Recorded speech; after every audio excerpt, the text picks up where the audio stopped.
Quel type d'exploratrice, d'explorateur êtes-vous? On pense souvent que l'exploration a vraiment ce prisme assez géographique et c'est une nature d'une exploration, aller au bout du monde, voyager dans le monde, on va y revenir. Mais les exploratrices, les explorateurs, c'est peut-être ton cas, peuvent revêtir différents visages, avoir différentes connexions, avoir différentes inspirations par rapport à leur exploration. Le trait commun aux exploratrices et aux explorateurs, c'est d'aller au-delà du monde qui est connu. Donc cette vidéo te concerne si tu es cette personne qui a la sensation, qui a l'impression que tu vas au-delà des limites un petit peu du connu, quelles qu'elles soient, et cette vidéo, elle est là pour t'aider justement à y voir un petit peu plus clair entre le type d'exploratrice, d'explorateur que tu es, la quête que tu as et aussi les besoins qui te sont d'une certaine manière nécessaires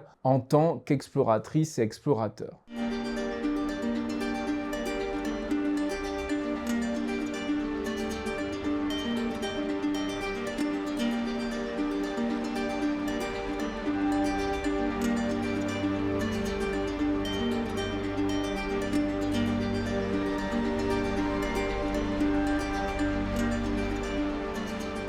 Le trait commun à tout explorateur, c'est cette dimension d'explorer, avec souvent cette idée de chercher, d'être en recherche de quelque chose. Et donc par rapport à notre thématique de chaîne, Retour au monde, l'idée c'est justement de bien pouvoir cerner quel type d'exploratrice tu es, pour aussi conscientiser dans ton retour au monde, quand cette exploration arrive un petit peu en bout de souffle, pour que tu puisses revenir et continuer ton exploration d'une autre manière. Dans ces 6 catégories d'explorateurs, d'exploratrices que je vais nommer, bien entendu, ça ne veut pas dire qu'il y a une case et que ça exclut les 5 autres types de profils. C'est-à-dire que tu peux te retrouver avec une multicasquette d'explorateurs. C'est mon cas, par exemple, je suis dans plusieurs cases de cette dénomination d'explorateur que j'ai nommée. Le premier explorateur qu'on va nommer, c'est l'explorateur du monde. C'est celui qu'on va souvent penser. L'explorateur du monde, c'est un individu, c'est une personne qui a besoin, qui va avoir une quête d'explorer le monde géographique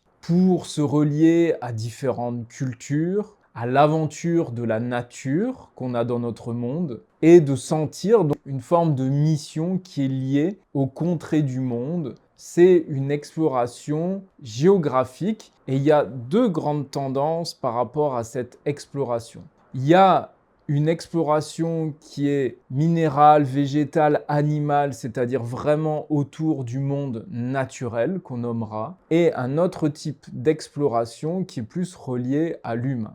Donc explorer le monde minéral, végétal, animal, c'est vraiment aller explorer la nature dans son essence, aller à la rencontre des déserts, de la végétation, des forêts, de la mer, des océans, d'une certaine manière des lieux préservés de la main de l'homme. Souvent, on peut avoir cette quête, vraiment cette quête de terre sauvage, avec souvent une envie qui va être une reliance à la nature, et peut-être avec pour toi une intention bien particulière. Ici, on ne va pas aller visiter les intentions, mais il y a des pourquoi derrière qui animent cette quête du sauvage. Ça peut être par exemple pour la préserver, la ramener au monde, la montrer, s'y relier. Il peut y avoir différentes causes qui t'animent par rapport à cette quête. Il y a ensuite explorer le monde humain, plutôt les villes, les cultures, les traditions dans cet explorateur du monde,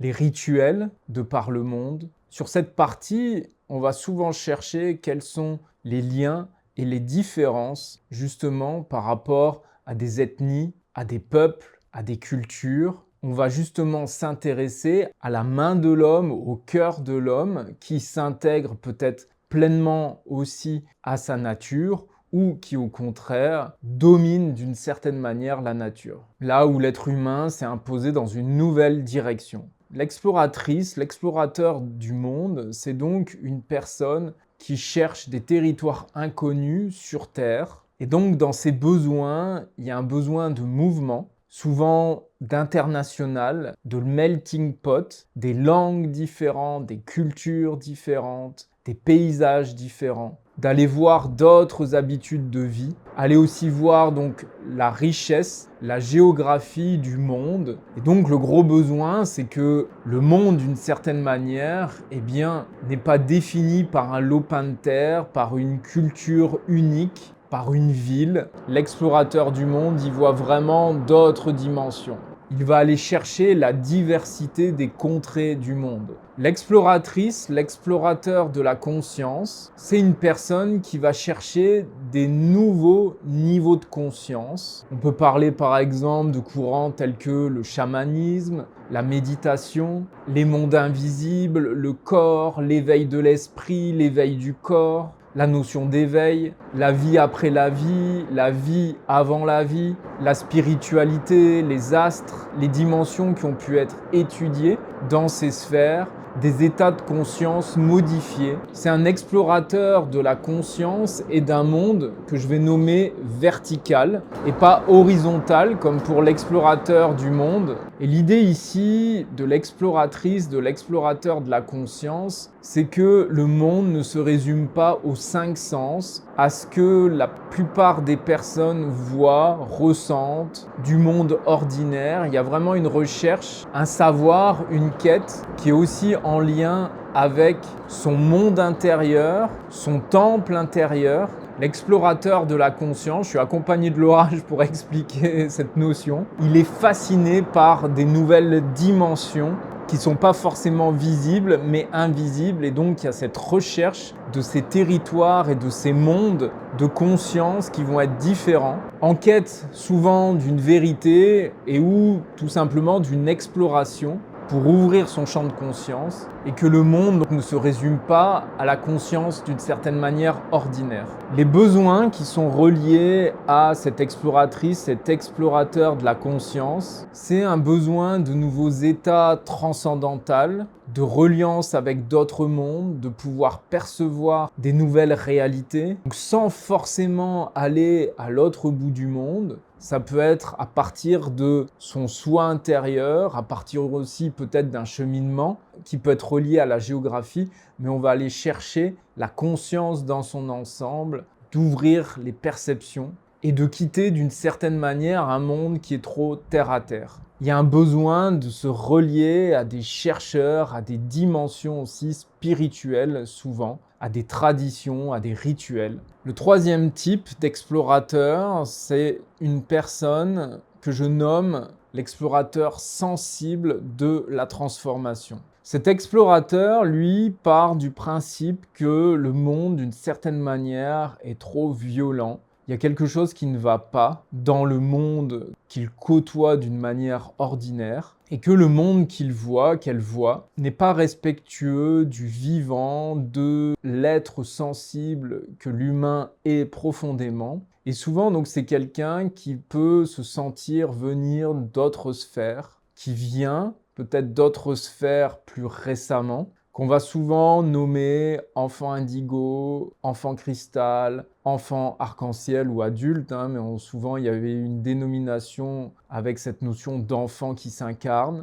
On peut parler aussi des volontaires, des artisans de la lumière. On peut aussi nommer ce terme starseed. Donc c'est souvent un explorateur qui va aller chercher une transformation de la conscience et qui va essayer de s'incarner pour élever le niveau de conscience, et donc c'est souvent un terrain inconnu, et donc il va être en recherche de transformer ce monde dans sa plus grande sensibilité et d'ouvrir la conscience, qu'elle puisse être plus globale. Donc ça va être un chercheur pour lui-même, un explorateur pour lui-même et pour les autres également. Il y a un sens souvent de mission qui est particulièrement là pour cette personne. Et il peut y avoir une difficulté parce que par cette hypersensibilité, cet être peut se renfermer dans sa bulle et un petit peu se couper du monde, ou alors il arrive à transcender cette sensibilité à travers son empathie, d'une certaine manière à s'incarner davantage avec sa sensibilité, avec son authenticité,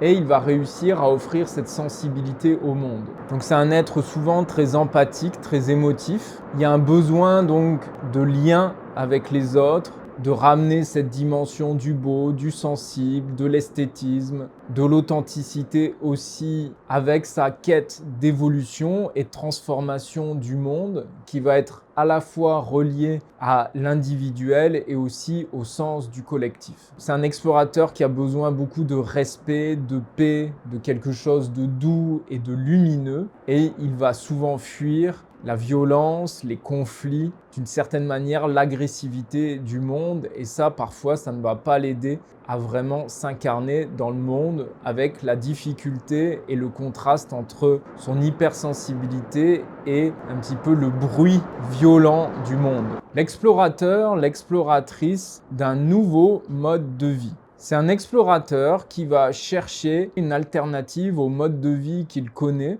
Donc ça peut être aussi quelqu'un qui va aller sillonner différentes contrées avec cette recherche, cette exploration de vivre autrement. Souvent d'une manière plus simple, plus authentique, en lien souvent aussi avec la nature. Il y a un besoin d'autonomie, une recherche de lifestyle, de coopérer. Ça peut être aussi au niveau des entreprises, des organisations, des groupes de personnes qui s'organisent d'une certaine manière et cet explorateur, ce chercheur d'un nouveau mode de vie va trouver des alternatives pour une nouvelle interaction humaine, des nouvelles valeurs, des nouvelles manières de penser au service de l'interaction souvent individuelle et de l'interaction au niveau du collectif. C'est aussi quelqu'un qui va chercher une forme de pragmatisme pour que justement son exploration, son échantillon éventuellement de vie, eh bien, il puisse aboutir et qu'il puisse devenir aussi une inspiration en général pour le reste du monde. Donc ce sont des personnes qu'on va retrouver dans des collectifs, dans souvent des créations d'une certaine communauté. Ça peut être aussi des personnes autonomes qui recherchent un autre mode de vie, des personnes plus solitaires pour coller à ces aspirations de nouveaux modes de vie, souvent beaucoup plus autonomes et avec une recherche de liberté. C'est une personne qui a besoin d'alternatives au monde. Il y a ce besoin d'autonomie, de débrouillardise, un petit peu de système D et ou aussi de réinventer des systèmes de collaboration, de coopération dans les manières de travailler, de s'organiser, dans les manières aussi de communiquer, de diriger, de manager quand on est plus au niveau de l'entreprise pour rechercher peut-être aussi de nouveaux habitats, de manières de vivre dans une version assez large, que ce soit d'une certaine manière un petit peu plus hors du monde ou dans le monde. Nous avons aussi l'explorateur du beau, de l'art, du rêve. Le but de cette quête et de cette recherche, c'est de ramener de l'esthétisme, du beau, du rêve, d'une certaine manière des mondes imaginaires par la calligraphie, la musique, le cinéma, les différents arts qui peuvent être proposés avec des moyens d'expression qui peuvent être donc différents, ou ce sont des explorateurs qui vont aller souvent dans l'artisanat, dans l'art, pour trouver des modes d'expression qui vont être authentiques avec parfois un modèle traditionnel et qui peuvent être aussi techniques, modernes, avec cette recherche, cette quête et ce sens du beau et de ramener de nouveaux univers d'une certaine manière dans l'imaginaire, dans le rêve, de manière concrète, abstraite, pour pouvoir sortir du monde connu, le transcender par une forme de féerie et aussi de magie et de beau. C'est sortir d'une certaine manière d'une seule efficience, d'une productivité, d'une industrialisation pour pouvoir retrouver l'âme humaine dans sa création, dans sa recherche de nouveaux mondes avec cette quête donc du beau, de l'esthétisme et du rêve. Les besoins, donc, c'est de ramener de la magie, de l'esthétisme, du beau, de la création, de l'illusion d'une certaine manière, et de pouvoir exprimer des visions, des sentiments, du vivant et sortir du pratico-pratique. Pour finir, il y a les exploratrices, les explorateurs du potentiel humain. On pourrait les nommer les chercheurs du développement personnel, de la performance, des neurosciences, des compétences neurologiques, biologiques, physiologiques, physiques. Donc que ce soit dans le sport, dans l'entrepreneuriat, dans la compétition, dans la création,